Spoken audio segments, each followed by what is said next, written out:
Hi అండి అందరికీ welcome to smart Jayashree. చూసారా శనగలండి, ఇట్లా శనగలు చక్కగా ఉడకబెట్టుకొని ముందు 1 గంట నానబెట్టుకొని తర్వాత శుభ్రంగా కడుక్కొని కొంచెం ఉడకబెట్టుకోవాలండి. ఉడకబెట్టుకున్న తర్వాత చక్కగా కొంచెం ఆయిల్ వేసుకొని ఆయిల్లో ఎండుమిర్చి అండి చిన్నగా ముక్కలు కోసుకొని ఆయిల్లో ఎండుమిర్చి, కరివేపాకు, జీలకర్ర అండి వేసుకొని తాలింపు వేసుకోవాలి.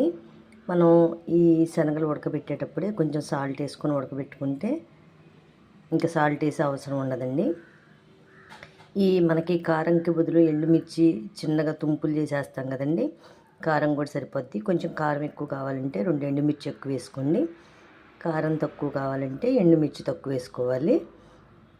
దీనికి 4 ఈ కొంచెం వాటికి 4 ఎండుమిర్చి పట్టినాయండి. మనకి కారం వేసుకునే కన్నా ఇట్లా ఎండుమిర్చి వేసుకుంటేనే చాలా టేస్టీగా చాలా బాగుంటుందండి.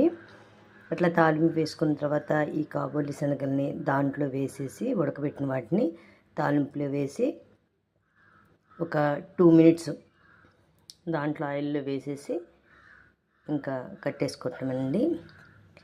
ఇవి ఈ శనగలు చక్కగా ఒక బౌల్లోకి తీసుకొని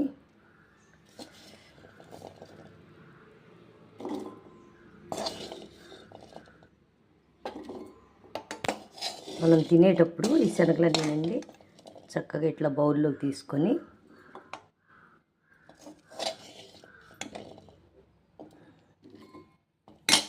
ఇట్లా బౌల్లో తీసుకున్నాం కదండి,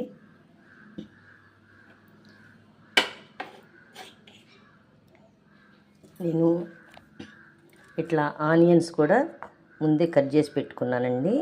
ఇప్పుడు మనం ఈ తాలింపు వేసుకున్నాం కదండి ఈ శనగలు, దీంట్లో మనము ఆనియన్స్ వేసుకొని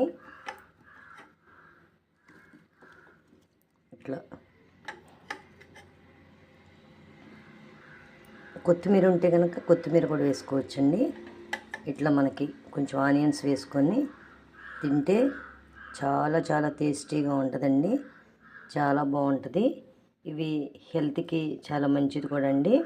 పిల్లలు ఈవినింగ్ స్కూల్ నుంచి వచ్చేసరికి మనకి స్నాక్స్ ఏమీ లేకపోతే ఇలా చేసి పెట్టినా కూడా చక్కగా తింటారండి. చూసారు కదా ఫ్రెండ్స్, మీకు కనుక ఈ కాబూలి శనగలు మసాలా కనుక నచ్చినట్టయితే లైక్ చేయండి, షేర్ చేయండి, కామెంట్ చేయండి. కొంతమంది ఏంటంటే మసాలా కూడా చల్లుకోవచ్చండి, ఇష్టమైతే కొంచెం లైట్గా మసాలా చల్లుకున్నా కూడా చాలా బాగుంటుంది, చాట్ మసాలా చల్లుకుంటే. Thank you.